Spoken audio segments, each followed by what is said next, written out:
Hi everyone, I'm Paul with ETSU Outreach, and this is Stories with Paul. I love stories. Last time we read the story of Rapunzel. Do you remember how it ended? Well, today in part 3, we're going to make some of our own stories. And to help with that, I've got some story cubes here.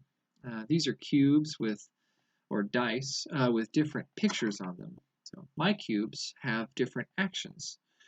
Here's one with someone coughing. Uh-oh. And here's another one with something bouncing. So you can roll these and overall have about 50 different actions.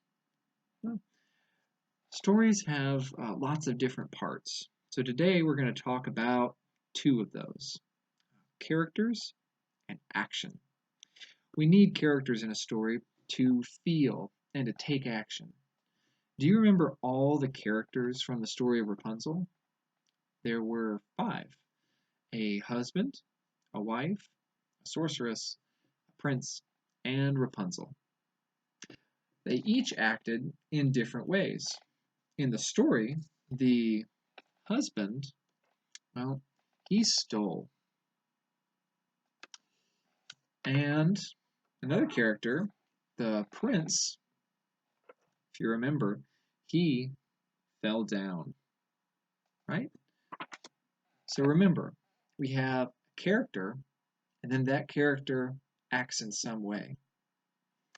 What kind of characters can you make for your story? Can you think of some fun things for them to do? Well, to get started, it's pretty easy to make your own story cubes if you don't have anything like this at home.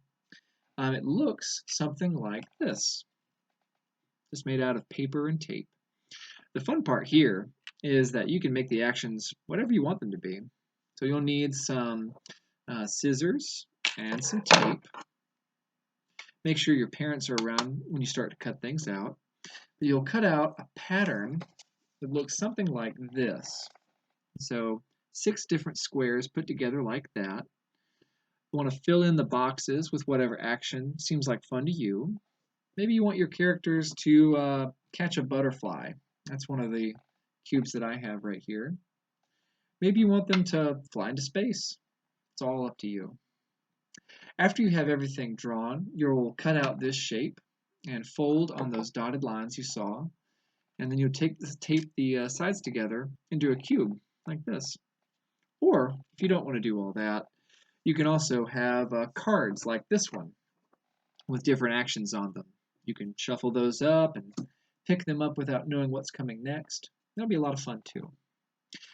Whatever you decide to do, once you've got your cubes or your cards, there's a lot of fun different ways to play with stories. So one of these, you can try telling a story with your characters and actions. Then try and tell your story like it will happen in the future. So here's an example. Maybe the first time you told a story, you said, the prince fell down from the tower. Right? When you say it like that, it sounds like it happened in the past. What can you say to make it sound like that will happen in the future? Well, you could say, the prince will fall down from the tower. And that makes it seem very different. Or here's another idea for a game. Maybe you have a favorite movie or story. You can use characters you like from that movie with your cubes or cards to tell your own story. Well, for example, one of my favorite movies is The Grinch. You could tell the story of the Grinch stealing presents, just like normal. But maybe in this story, the Who's and Whoville that the Grinch is stealing from, maybe they decide to build a wall around their Christmas dinner in order to protect it. It's all up to you. You can also play a game where you try and find the opposite of, or something that's very different from, whatever's on the cube or card. Maybe you pick the cube or the card with someone breaking something. What's the opposite of something breaking? Or maybe you could play one of my all-time favorite games. When you're telling your story and roll a cube or pick a card, instead of saying what's on it, you have to act it out. For example, what if I rolled this cube and you had to guess what was on it?